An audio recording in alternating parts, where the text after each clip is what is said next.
experiencia, a ustedes por gastarse una tarde, las últimas tardes de la República antes de las elecciones del domingo, un agradecimiento muy especial a cerca de 150 o 200 estudiantes que hemos tenido y que han servido como conejillos de indias en el experimento que hemos hecho, y ahora les voy a contar qué tanto de experimental y qué tanto de importación tiene. Nosotros enseñamos en el Instituto de Historia, yo soy profesor de la planta ordinaria. Blanca les va a contar quién es en un momento, pero ha trabajado como asistente de docencia en este curso durante 2 años. Decidimos importar la sesión de discusión, el equivalente de discussion sessions en Estados Unidos, como una metodología adicional que complemente las sesiones lectivas en nuestros cursos mínimos de historia. Estas sesiones de discusión no son nada nuevo en los Estados Unidos, fueron parte de una innovación pedagógica en las currículas de muchas universidades hacia finales de los 60 e inicios de los 70, y hoy día más bien es el canon de cómo se enseñan tanto los survey classes y los general education, como clases, los equivalentes a clases mínimas en una serie de universidades. La propuesta de esas sesiones de discusión es convertir cursos masivos que tienen poca posibilidad de dedicación o de un aprendizaje mucho más dedicado en justamente eso, en oportunidades más pequeñas que se generan dentro de estos cursos masivos para tener una interacción directa entre profesor, ayudantes de docencia y estudiantes. Y quizás lo primero que debería decir al respecto es que hay una primera importación, y tiene que ver conmigo mismo. Mi acento puede haberme delatado, yo no soy chileno. La Universidad Católica me extendió un contrato a finales del 2014 para venir de los Estados Unidos a formar parte de la planta ordinaria, y de las primeras cosas que yo ventilé con la dirección del instituto de ese momento y con el decanato de la facultad era la posibilidad de importar conmigo no solamente una línea temática de trabajo, sino una propuesta metodológica de enseñanza. Y aquí quiero hacer hincapié porque no solamente hubo flexibilidad y permeabilidad a la propuesta, sino que creo que muchas veces nos detendemos a pensar en la libertad de cátedra como un asunto solamente temático. Y yo creo que todos nosotros hemos expresado el día de hoy que la libertad de cátedra como valor de la Universidad Católica también se desplaza al terreno de lo metodológico. Tenemos libertades para hacer ejercicios pedagógicos y educacionales de diferente calibre. Y eso es lo que tuve en mi facultad. Entonces, el primer desafío que hubo al importar esta metodología era cómo adaptarla. Cómo adaptamos algo que no existe ni en la malla curricular, ni en la distribución, ni en la arquitectura institucional de cómo se toman los ramos a Chile, ¿no? Y a la Universidad Católica más específicamente. Y aquí quiero resaltar el rol de un equipo de ayudantes inicial, Diego Caro, Matías Hermosilla, hoy licenciados en Historia, Blanca también en ese equipo inicial, o algunos incluso haciendo su doctorado en los Estados Unidos también, quienes me ayudaron justamente a pensar en esa adaptación, ¿no? Blanca les va a contar con mucho más detalle cuáles son los matices de esta adaptación. Quizás yo quisiera dejarlos con un desafío de fondo que era un tema, no sé si ponerle idiosincrático o cultural, y era conferirle un valor a la discusión, al conflicto, a la discrepancia.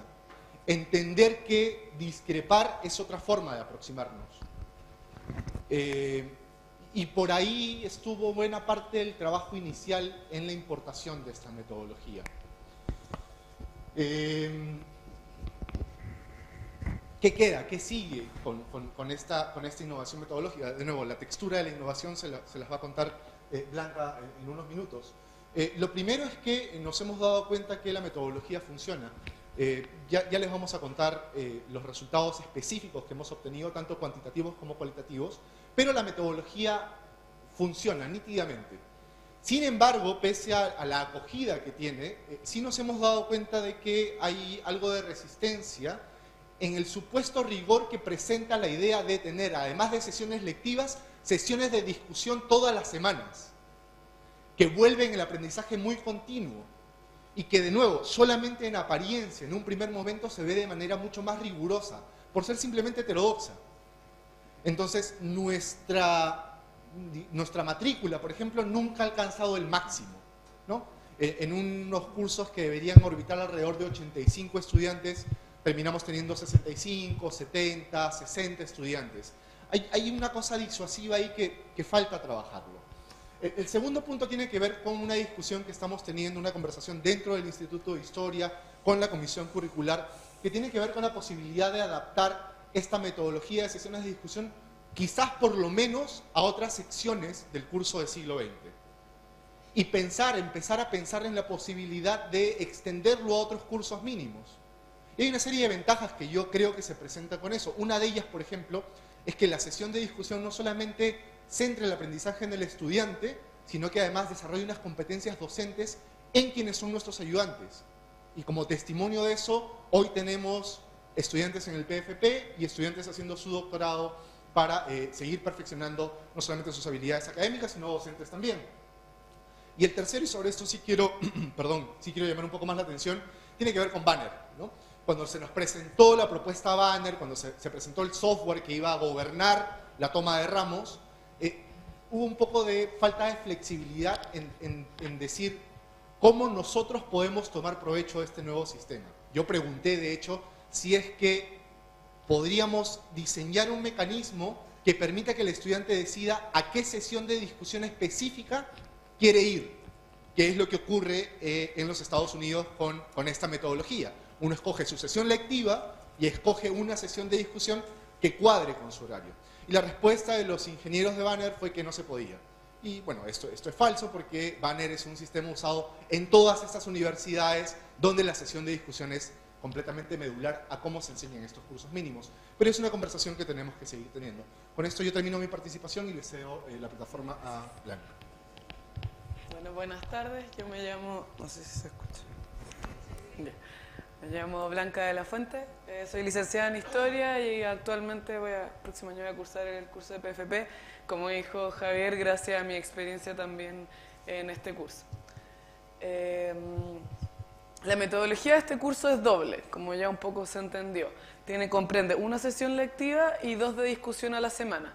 Cada estudiante tiene que asistir a una sesión lectiva y a otra de discusión, que se le asigna al principio del curso. Y esto es lo que nos gustaría cambiar. El profesor, junto con los ayudantes,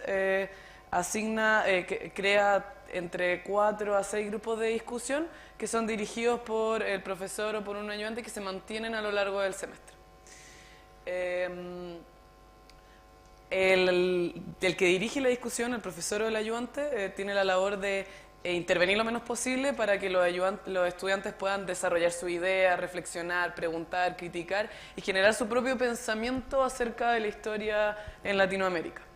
Pero además, bueno, también se tiene que encargar de que se toquen los temas centrales y más problemáticos del tema y además lo más importante es generar un clima cálido en el que todo el mundo se sienta capaz o no tenga temor a expresar su opinión.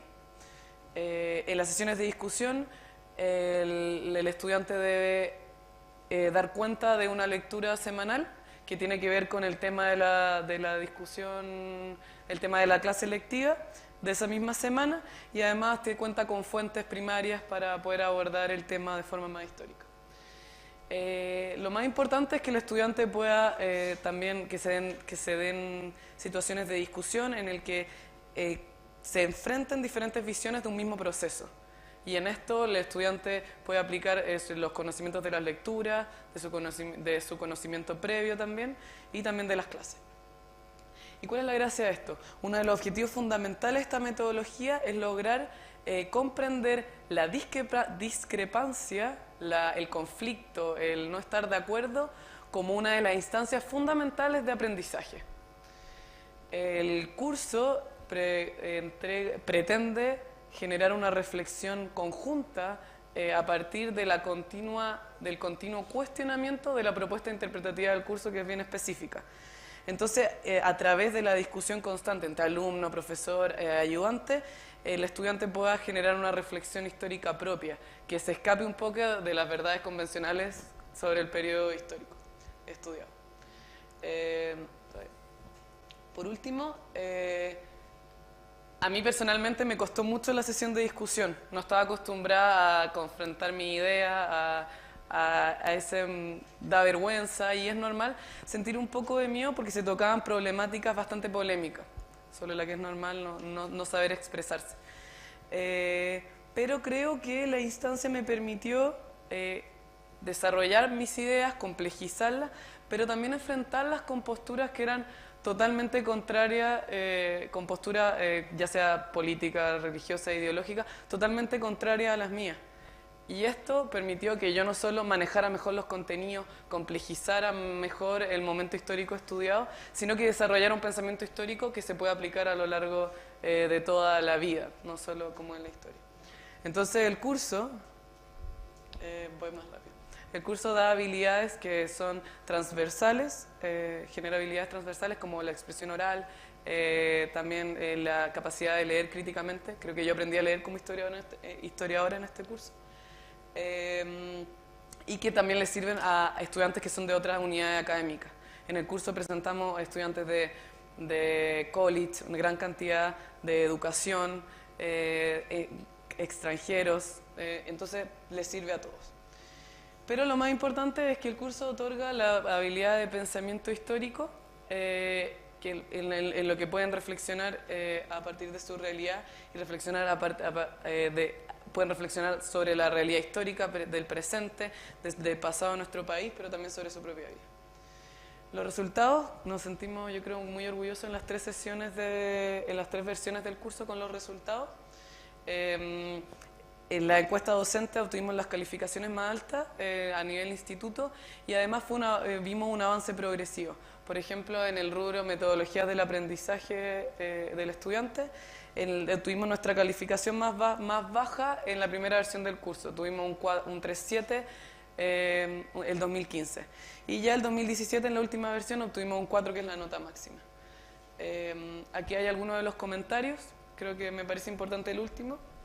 Yo no escribí el primero, por si acaso. No. Están los 3 cursos. Quiero leer, me pareció muy positiva e inusual la forma de dar clases, ya que normalmente uno como estudiante no solo le exige y apela, solo se le exige y apela a participar en las evaluaciones, que son 3 o 4 al semestre y de forma individual, mientras que en este curso se nos incentiva a participar constantemente. Además de los numerosos comentarios positivos que recibimos de forma personal y en la evaluación docente, en el curso se demostró un gran compromiso de los estudiantes. Yo creo que ese es el mayor logro que logramos. El curso era mucho más exigente que lo otro. Uno debía comprometerse a leer por lo menos 50 páginas semanales y prepararse para una discusión para la que no nos sentíamos preparados. Y el resultado fue que la mayoría de los estudiantes se preparaba para las discusiones, participaba, y la mayoría mejoró mucho su capacidad de pensamiento crítico y de expresión oral. Por último, como conclusión, yo creo que es muy importante comprender que esta metodología puede ser aplicada en la mayoría de los cursos de historia y de otras unidades académicas sin grandes dificultades. Con un mínimo de capacitación docente, esta metodología tiene grandes resultados y beneficios. Y creo que transforma de raíz la forma de dar cátedra y de enseñar en nuestro país la historia. Además, es un curso que presenta gran cantidad de estudiantes, con lo que es imposible que un docente pueda hacer al estudiante el protagonista del aprendizaje. Y esto es lo que soluciona el curso. Como vimos en la cita anterior, lo normal es que el alumno solo se involucre en el curso 2 o 3 veces en una evaluación sobre unas lecturas que ni siquiera pasó en clase. Y esto es lo que soluciona. Permite que ya el centro del proceso de aprendizaje no sea el docente a través de la cátedra, sino que es el alumno el principal protagonista y el principal agente de su proceso de aprendizaje. Y por último, creo que una de las grandes ventajas del curso es que permite que el conflicto y la discusión se convierta en parte fundamental de nuestra forma de que la UC pueda desarrollar profesionales que sean capaces de manejar las diferencias, manejarlas, vivir con ellas, convivir con ellas, pero más aún convertirlas en parte fundamental de su proceso de acercamiento al mundo y de conocimiento. y así podemos generar un país que sea capaz de tolerar, que sea avanzar hacia un país más democrático, en el que todos podamos ser parte y en el que podamos aprender de las diferencias del otro. Muchas gracias.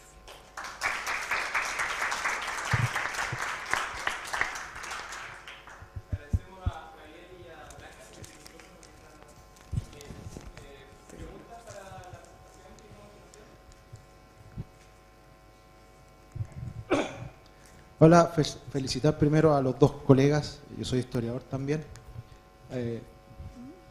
porque en Chile en general, por suerte ha ido cambiando en los últimos años, este tipo de metodología en las clases mal vistas, no solamente como metodología, sino también como perspectiva ante la vida. Es conflictivo, etcétera. Predomina aún todavía esto de que aquí somos todos iguales, y no somos todos iguales, somos todos diferentes. Y la pregunta va un poco sobre, aparte del pensamiento crítico y aparte de lo que tú dijiste de la expresión oral, ¿qué otras habilidades se desarrollan? Específicamente lo que tú dijiste, Blanca, de pensamiento histórico, que es algo que me imagino que ustedes hacen la referencia al vínculo con Pierre Vilar y su libro Pensar históricamente. Gracias. Juntamos dos preguntas y respondemos. Sí, hay dos más. Sí, Blanca. Dale. Sí. Yo creo que el trabajo con esta modalidad hay una...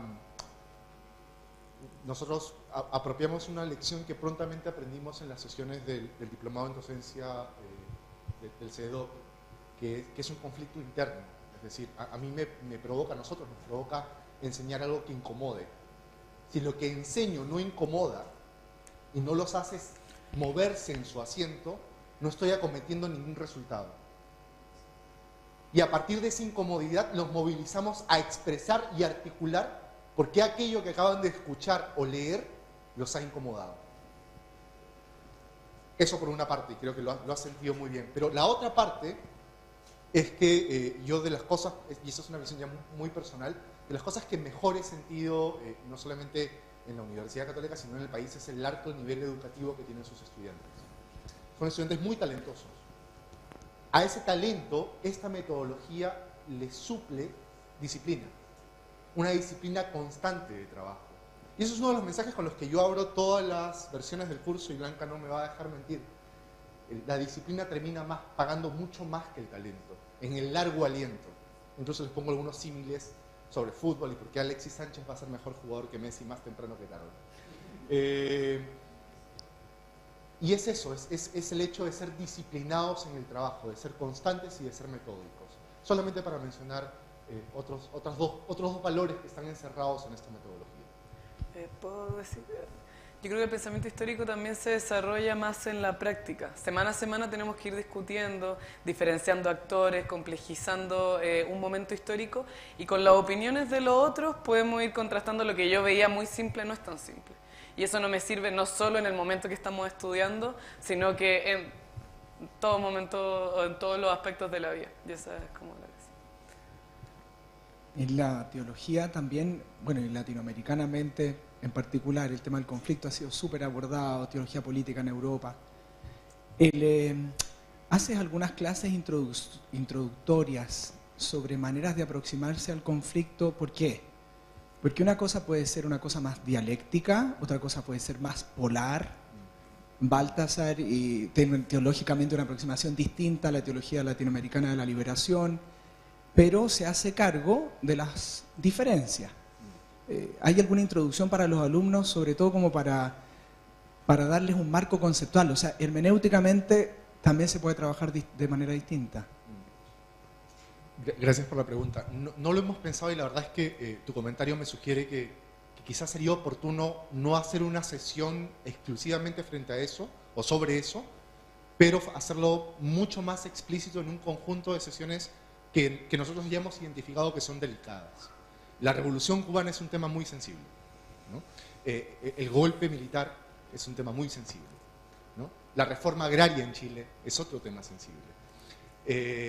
Sin embargo, tenemos una guía de estudio bien desmenuzada y una serie de expectativas conductuales del estudiante a partir de identificar que la sesión de discusión puede ser una sesión potencialmente problemática si es que está mal conducida. Y eso sí está desglosado como guía de estudio. Sin embargo, yo creo que tu comentario a mí personalmente me alerta sobre no solamente la posibilidad, sino la idoneidad de explicitar esto cuando yo estoy delante del salón de clase. Absolutamente, absolutamente. Una cosa que sí, y para terminar esta respuesta, una cosa que sí no oculto, y esto lo sugirió, lo deslizó muy bien Blanca, es que a diferencia de otros cursos mínimos que tratan de presentar hechos, digamos, ¿no? O sea, un saber un poco enciclopédico, el curso que yo presento es mi visión de esto, es mi visión de estos problemas. Y eso sí lo explicito. Sí explicito esto que se llama en historia mi lugar de producción. No esperando que los estudiantes compartan ese lugar de producción, sino todo lo contrario, ¿no? Y en los ensayos, por ejemplo, que invitamos a los estudiantes a hacer en 2 o hasta 3 momentos del curso, yo les digo un poco entre broma, pero un poco en serio también, no hay manera más fácil de ganarse un 7 que decir que yo estoy completamente equivocado en todo lo que he dicho en las clases lectivas. Eso sí lo explicito. Gracias. Hola. Sí, mira, siguiendo la misma línea, era una pregunta y que se ha ido respondiendo, era ¿qué pasa en este momento incómodo que tú dices que es la discusión? ¿Qué pasa con el respeto y con la tolerancia por el otro? Entonces ahí él con su pregunta me dijo, claro, ¿qué pasa con el marco? Y ahora, y yo me acabo de responder por lo que tú me has dicho, entonces los estudiantes también aprenden de respeto y tolerancia en tu curso, porque justamente tendrán que argumentar y respetar a su compañero al lado que dé algo distinto. Entonces me estoy visualizando que el respeto y la tolerancia también es una habilidad que se tiene que aprender en este curso. Claro, yo creo que también con la otra pregunta, no es algo que se hace tan explícito, pero es muy importante en el momento de la discusión, y sí hay como una preparación, porque en la primera sesión de discusión es difícil, están todos incómodos, nadie quiere hablar, pero ahí muy importante como el ayudante o el profesor en hacer un momento grato, y no solo de tolerar de yo aguanto la opinión del otro, sino que yo aprendo de la opinión del otro. La opinión del otro hace que yo me cuestione lo que estaba pensando, lo complejice, lo profundice, y eso es lo que se logra al final. Y también, en general, y eso es lo bueno del curso, nunca se ha dado un momento en que alguien no haya querido seguir viniendo, haya sido incómodo, sino que al revés, a todos han avanzado, hemos aprendido a escucharnos, y ha sido más bien implícito, yo siento, como en algún momento es como, bueno, el conflicto es esto, ahora tenemos que aguantarnos, sino que es lo que sea por supuesto, y la gente se siente muy cómoda de expresarse, de desarrollar. Y para cerrar una cosa chiquitita, porque sé que estamos con el tiempo, un elemento que sí está explícito en el programa del curso es un término también apropiado de otra disciplina, que es la escucha compasiva, ¿no? Que es no solamente oír a tu interlocutor, sino hacer los esfuerzos que sean necesarios por entender qué cosa está diciendo y por qué está diciendo aquello que está diciendo. Y eso está explicitado, y sin duda que nos preciamos de ser de cumplir con una misión institucional que tiene que ver con tolerancia, con respeto a la diferencia. Gracias. Agradecer a